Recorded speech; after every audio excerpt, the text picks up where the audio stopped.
Look at this kuffar. Look at this kuffar.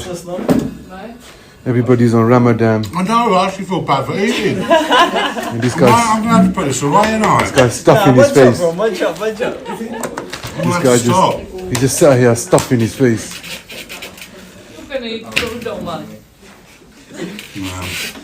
Safe there.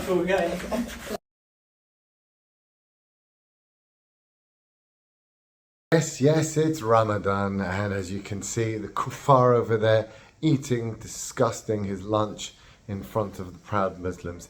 This is what's going to happen, is slowly happening with society. How far will it get? Will they take over? So let's see what other amazing Ramadan celebrations there were just now in the UK.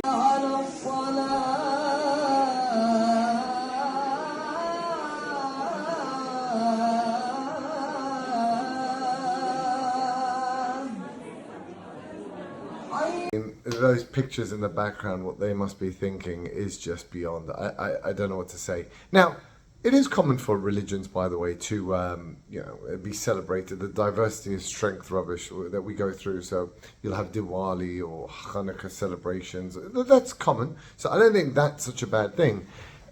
What is a bad thing is when you have someone going through the streets on Ramadan in a foreign country and saying, this is historic, the exact translation.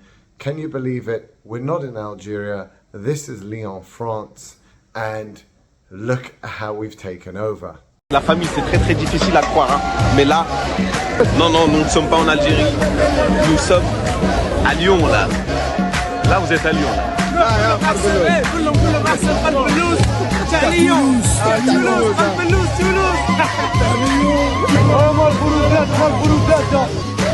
C'est incroyable cette histoire.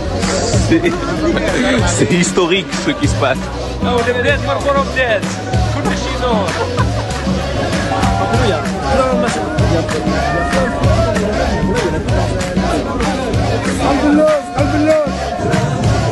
Je crois que même en Algérie, ils en ont pas autant de couleurs.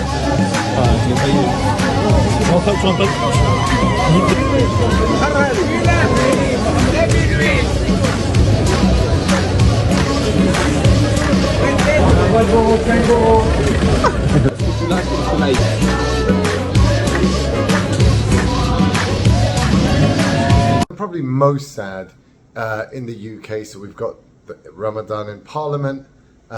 You've got the Ramadan celebrations everywhere.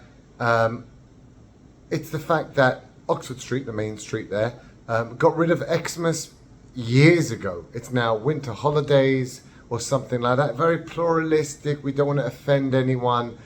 We don't want to mention Christianity, which is still the religion of the UK, supposedly, even though there's more Muslims in the UK than Christians. But anyway, and certainly going to be more mosques than churches very soon. The churches are empty. So when they get...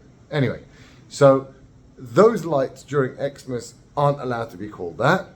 But what did we have this year? For the second year running, amazingly, Oxford Street now has Ramadan lights lit by its Muslim mayor. 5, 4, 3, 2, 1.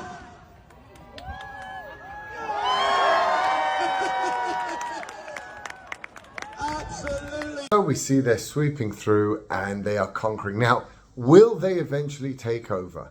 So you would say maybe not. Look at Muslim countries around the world. The Ummah, that's the whole thing about Islam, is that they're all one together and they're all together as one. We see they're divided, they're corrupt, they kill each other, they don't work together. They don't have a successful country in the entire world ever. They have 22 states and not one is successful. All complete disasters. So obviously they'll muck up at the end.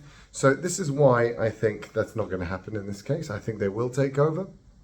I think they will succeed. What happens with Islam is when they are in a state together, so they have their own state, they start fighting each other.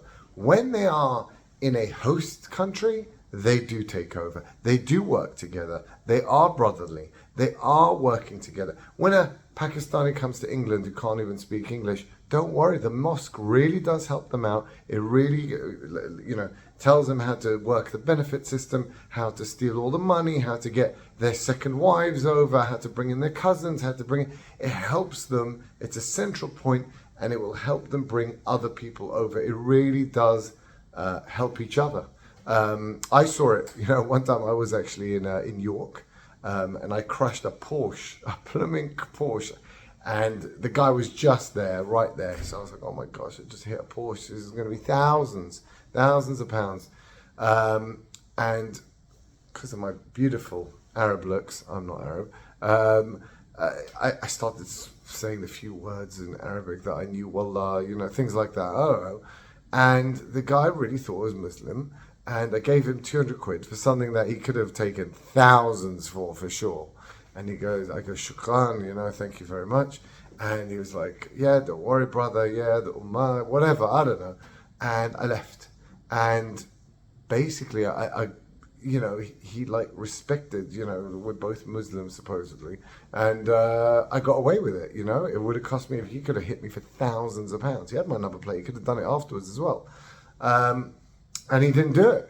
And this is the way that they work. When they're in a host country, they do work together. They are united. As you saw with the kuffar over there, eating his Ramadan, during Ramadan, the disgrace that he is. What they do to him. We saw another statistic today. 20% of Muslims in British jails are white, meaning they just force them. They force everyone else to become Muslim, or else, you're not going to get protected unless you become one of us. And the British being so, or anyone, or any Western country, being so godless and sheep and just on TikTok and empty, 50% broken homes, just disasters of morality, zero for anything to reason to live for. Islam is a great choice, and that's why I think it will contain. But we have to remember, Islam is a virus. And just like any virus, it comes in, it takes over the body, and then it kills itself. That's how it happens. And so we're going to see now a video of what happened in Gaza yesterday with someone trying to dare steal the food aid provided by other nations to him from Hamas, the terrorists. No one is allowed to steal from the terrorists. And this is the kind of retribution you will get if you dare steal from them. And so we will see. It will be the end of all Western countries, just like, because Islam is a cancer, it comes in, takes over the whole body, and then kills itself.